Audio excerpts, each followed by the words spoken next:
কংগ্ৰেছে চীনৰ সহায় লৈ আছে। চীনে ভাৰতক ধ্বংসপথলৈ দিয়াৰ ষড়যন্ত্ৰ ৰচিছে। যে কংগ্ৰেছে এতিয়াও চাইনাৰ সহায় লৈ আছে আৰু চাইনাই বিচাৰিছে কংগ্ৰেছক লৈ পেলাই ভাৰতবৰ্ষক কেনেকৈ ধ্বংস পথলৈ নিও এনে এটা ষড়যন্ত্ৰ ৰচিছে বুলি আমি এই পোহৰলৈ আনিব বিচাৰিছোঁ এই বিষয়। দেশত আজি লোকসভা নিৰ্বাচনৰ ৭ম পৰ্যায়ৰ নিৰ্বাচনৰ ভোটগ্ৰহণ সম্পন্ন হয় আৰু ৪ জুনত নিৰ্বাচনৰ ভোট গণনা হ'ব। তাৰ মাজতে আজি মৰিয়নিৰ বিধায়ক ৰূপজ্যোতি কুৰ্মীয়ে এক সংবাদমেল সম্বোধন কৰি যোৰহাট লোকসভা সমষ্টিৰ কংগ্ৰেছ প্ৰাৰ্থী গৌৰৱ গগৈৰ বিৰুদ্ধে বিস্ফোৰক অভিযোগ উত্থাপন কৰে। বিধায়কগৰাকীয়ে সংবাদমেলত কয় যে গৌৰৱ গগৈয়ে জন্ম দিয়া ফাৰ্ম টু ফুড নামৰ NGOলৈ ধন আহে চীনৰ পৰা।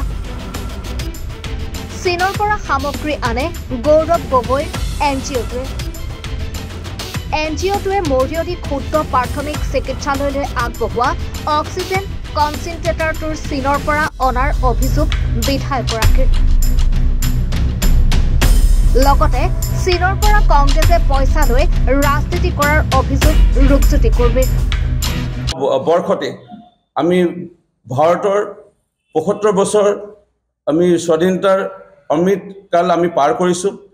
এই সময়ত আমাৰ দেশ চন্দ্ৰায়নত গৈ পেলাই আমাৰ দেশ ইতিমধ্যে পাইছে, যিটো সময়ত আমাৰ দেশৰ বিভিন্ন স্তৰৰ লগত জড়িত থকা ব্যক্তিয়ে আমি ইতিমধ্যে ৰিচাৰ্চ আমাৰ বিভিন্ন বৈজ্ঞানসন্মত ক্ষেত্ৰত আমি সাফল্য লাভ কৰিছোঁ। সেই সময়ত আমাৰ ভাৰতীয় মূলৰ লোকসকলে ইতিমধ্যে বিভিন্ন ক্ষেত্ৰত খেলতে হওক অৰ্থনৈতিক ক্ষেত্ৰতে হওক বা বিভিন্ন দিশত আমি ইতিমধ্যে আমি খিতাপ অৰ্জন কৰিছোঁ, আমি সুফল লাভ কৰিবলৈ সক্ষম হৈছোঁ। এই সময়তে এটা বিষয় পোহৰলৈ আহিছে যে মাননীয় দেশৰ প্ৰধানমন্ত্ৰী নৰেন্দ্ৰ মোদী ডাঙৰীয়াই আজি কেইটা বৰ্ষ ধৰি আত্মনিৰ্ভৰশীল ভাৰত, অসমৰ মাননীয় মুখ্যমন্ত্ৰী ডক্টৰ হিমন্ত বিশ্ব শৰ্মা ডাঙৰীয়াই আত্মনিৰ্ভৰশীল অসম লৈ আমি ইয়াতে আমি যিসমূহ আমাৰ সম্ভাৰ, এই সম্ভাৰক আমি উদগনি দিয়াৰ বাবে, আমি তেনেকুৱা সাহস দিয়াৰ বাবে, প্ৰেৰণা দিয়াৰ বাবে সদায় ভাৰতবৰ্ষ অসমৰ ৰাইজে আমি নিজৰ লোকসকলক আমি উদগনি দি আহিছোঁ।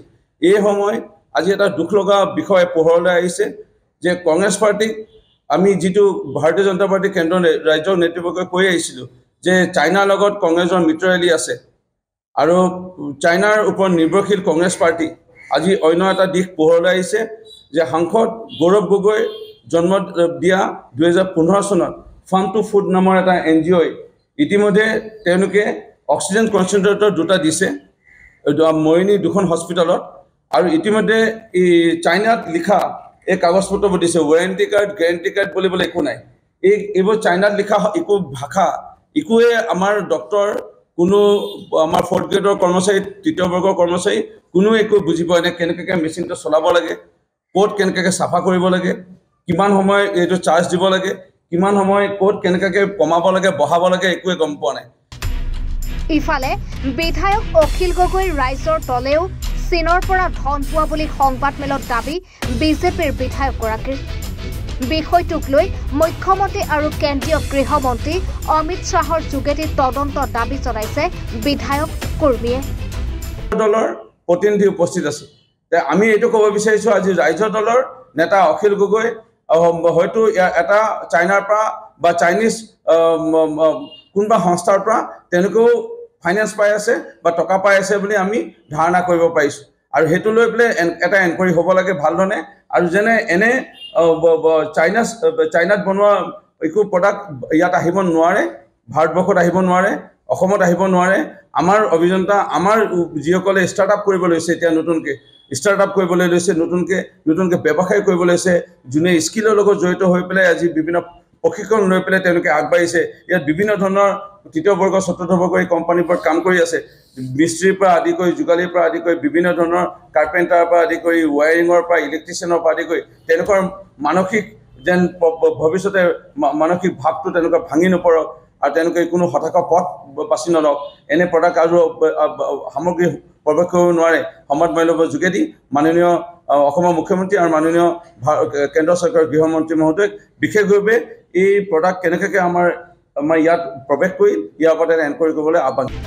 যোৰহাটৰ পৰা কংকনজ্যোতি শৰ্মাৰ ৰিপৰ্ট এনিফাৰৰ 24।